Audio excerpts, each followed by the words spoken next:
Գանք ծախսատարությունից, կենսա չափական անձնագիրը ավելի ծախսատար է եւ ոչ միայն անձնագրի գինն է բարձրանալու, այլ ամբողջ օդանավականների սահմանակետերի այդ ընթերցող սարքերը պետքա փոխվի, այսինքն ես ու դուք եք վճարելու եւ ամբողջ հանրությունը կա, այնտեղ ես այդ հայերեն չգիտեմ, էլի այդ ռիդերների անունները որ հայերեն ասեմ, այնտեղ 4 տարանի, 3 տարանի ռիդերները նորություն չի կենսաչափական անձնագրերը իբր հեշտացնում, արագացնում, այո, կա տեղ արագացնում, բայց փայտը երկու կողմանի է։ Ով է պահելու բազաները, հա, եթե շատ երկրներում մարդիկ հրաժարվում են, իհարկե սկզբից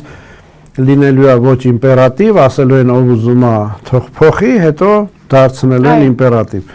Հիմա ով է պահպանելու մեր բազաները, հա,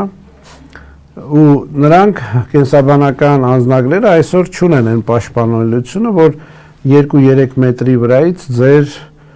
տվյալները չկարողանան գողանալ։ Եվ այդ կենսաբանական անձնագրերի, ասենք, իմաստներից մեկը, որ դու չկանգնես սահմանների մոտ, այլ անցնես ինչ-որ անցակետով եւ ոչ ոքի չտեսնես, արագ առանց հերթի անցնես եւ այդ սարքը կարդում է, գրպանդ կլինի այդ չիպը, թե ծոցագրպանդ կլինի, նա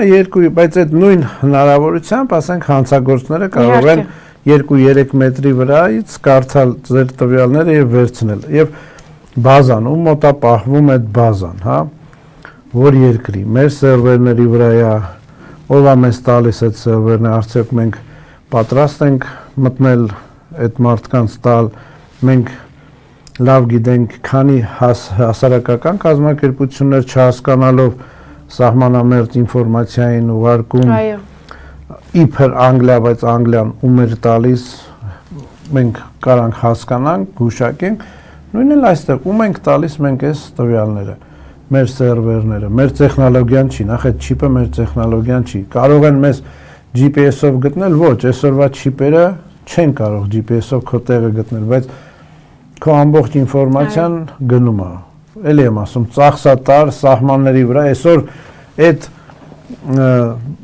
բանը չկար, անհրաժեշտությունը, որ հարկատուների փողից վճարել եւ փոխել ամբողջ այդ անցակետերի բերել այդ ռիդեր կարդացող սարքերը, հա, երևի հայերեն ոնց է, հա, այդ ռիդերները կարդացող սարքեր։ Հա, բերել տեղադրել այդ կարգը, դրանք ծախսատար ինչ որ բաներ են ու ես չգիտեմ, աշխարհը շատ երկրներ հրաժարվել են դրանից, հա, մարդկանց բողոքի ակցիաները, որտեղ մարդիկ հասկանում են, որ իրենց անձնական տվյալները արդեն դառնում են խոցելի։ Հա, դառնում է խոցելի եւ դառնում է ինչ որ այլ երկրների սեփականություն։